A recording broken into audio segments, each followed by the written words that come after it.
ദശകം 33 അംബരീഷചരിതം. വൈവസ്വതാക്യമനുപുത്രനഭാഗജാത നാഭാഗനാമകനരേന്ദ്രസുതോംബരീഷഃ സപ്താർണവാവൃതമഹീദയിതോ വിരേമി ത്വത്സംഗിഷു ത്വയി ജമഗ്നമനാസദൈവ.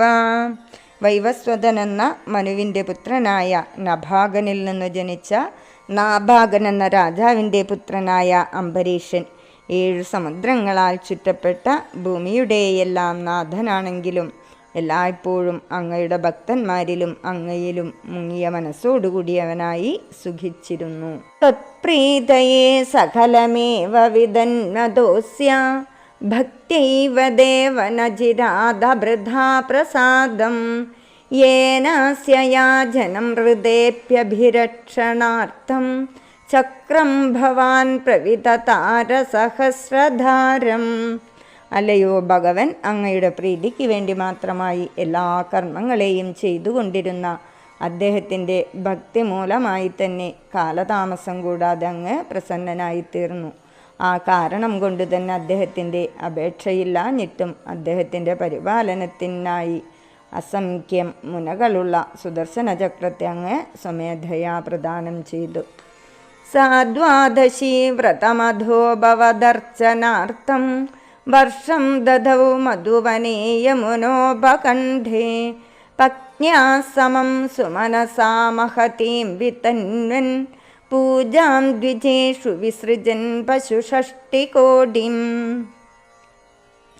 അനന്തരം അദ്ദേഹം യമുനാ നദീതീരത്തുള്ള മധുവനത്തിൽ വെച്ച് ഭക്തിയുള്ളവളായ പത്നിയോടുകൂടി മഹത്തായ പൂജയെ ചെയ്യുന്നവനായിട്ട് ബ്രാഹ്മണർക്കായി 60 കോടി പശുക്കളെ ദാനം ചെയ്തിട്ട് അങ്ങയുടെ ഉപാസനയ്ക്ക് വേണ്ടി 1 വർഷക്കാലം ദ്വാദശീ വ്രതം അനുഷ്ഠിച്ചു. തത്രാധപാരണദിനേ ഭവദർച്ചനാന്തേ ദുർവാസസാസ്യ മുനിനാ ഭവനം പ്രഭേതേ ഭോക്തും വൃതശ്ച സനൃപേണ പരാർത്തിശീലോ മന്ദം ജഗാമയമുനാം നിയമാൻ വിദാസ്യൻ.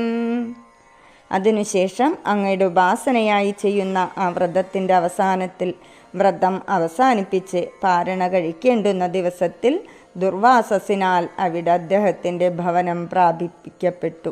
രാജാവിനാൽ ഭക്ഷണം കഴിക്കുവാനായി ക്ഷണിക്കപ്പെട്ടവനും അന്യന്മാർക്ക് ദുഃഖത്തെ ഉണ്ടാക്കുന്ന സ്വഭാവമുള്ളവനുമായ ആ മഹർഷിയാകട്ടെ നിത്യകർമ്മങ്ങൾ അനുഷ്ഠിക്കുന്നതിനായി യമുനാ നദിയിലേക്ക് പതുക്കെ പോയി. രാജ്ഞാധപാരണ മുഹൂർത്ത സമാപ്തി ഗേദാത് വാരൈവ പാരണമകാരി ഭവത്പരേണ പ്രാപ്തോ മുനിസ്തദ ദിവ്യദൃശാ വിജാനൻ ക്ഷിപ്യൻ ക്രുധോ ധൃതജഡോ വിദധാനകൃത്യാം.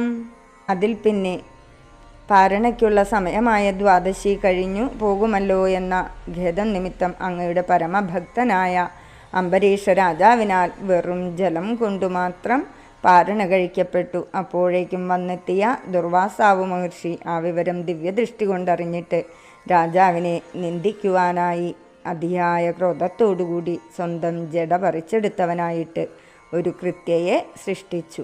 കൃത്യാഞ്ച താം അസിധരാം ഭുവനം ദഹന്തീം അഗ്രേ വിവീക്ഷ്യ നൃപതിർനപദാച്ച കമ്പേ ത്വദ്ഭക്തബാധമഭിവീക്ഷ്യ സുദർശനം തേ കൃത്യാനലം ശലഭയൻ മുനിമന്വധാവേത്.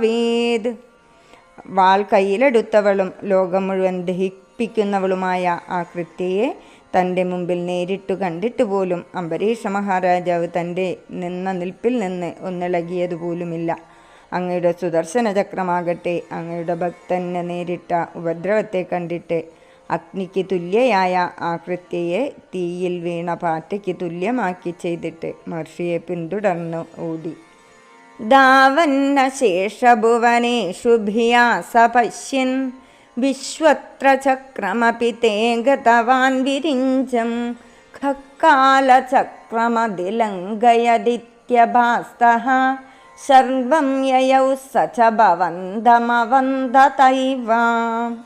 ആ മഹർഷി ഭയത്തോടുകൂടി എല്ലാ ലോകങ്ങളിലും ഓടുന്നവനായിട്ട് എല്ലായിടത്തും അങ്ങയുടെ ചക്രം പിന്തുടരുന്നതായി കണ്ട് ബ്രഹ്മാവിനെ ശരണം പ്രാപിച്ചു. കാലചക്രത്തെ ആരാണ് അതിക്രമിക്കുക എന്ന് പറഞ്ഞ് തള്ളപ്പെട്ടവനായിട്ട് ആ മഹർഷി പരമശിവനെ ശരണം പ്രാപിച്ചു. അദ്ദേഹവും അങ്ങയെ വന്ദിക്കുക മാത്രം ചെയ്തു. ഭൂയോ ഭവന്നിലയമേത്യമുനിം നമന്തം പ്രോജേ ഭവാൻ അനഹമൃഷേനനുഭക്തദാസഃ ജ്ഞാനം തപശ്ച വിനയാന്വിതമേവ മാന്യം യാഹ്യംബരീഷപദമേവ ഭജേതി ഭൂമിൻ. അല്ലയോ സർവവ്യാപിയായവനെ, പിന്നീട് അങ്ങയുടെ നിവാസസ്ഥാനമായ വൈകുണ്ഠത്തിലെത്തിയിട്ട് അങ്ങയെ നമസ്കരിക്കുന്ന മഹർഷിയോട്, അല്ലയോ മഹർഷി, ഞാൻ ഭക്തന്മാരുടെ ദാസനാണ്. അറിവും തപശക്തിയും മറ്റും വിനയത്തോടുകൂടിയതായാൽ മാത്രമേ അത് ബഹുമാനിക്കത്തക്കതാവുകയുള്ളൂ. അതിനാൽ അംബരീഷൻ്റെ കാൽക്കൽ ചെന്ന് സേവിക്കുക എന്നിങ്ങനെ അങ്ങ് അരുളി ചെയ്തു. താവത് സമേത്യ മുനിനാ സഗൃഹീതപാദൂ രാജാപസൃത്യ ഭവദസ്ത്രമസാവനൗഷീദ് ചക്രേ ഗദേ മുനിരദാദഖിലാശിഷോസ്മൈ തദ്ഭക്തിമാഗസി കൃതേഭി കൃപാം ച ശംസൻ. അപ്പോൾ മഹർഷിയാൽ സമീപത്തു വന്ന് കാൽ പിടിക്കപ്പെട്ട അംബരീഷ രാജാവ് മാറി നിന്നിട്ട് അങ്ങയുടെ ആയുധമായ ചക്രത്തെ സ്തുതിച്ചു. സുദർശന ചക്രം തിരോഭവിച്ചപ്പോൾ മഹർഷി അങ്ങയിലുണ്ടായിരുന്ന ഭക്തിയെയും അപരാധം ചെയ്തിട്ടും തന്നോട് കാണിച്ച കരുണയെയും പ്രശംസിച്ചുകൊണ്ട് രാജാവിന് എല്ലാ ആശിസ്സുകളും നൽകി.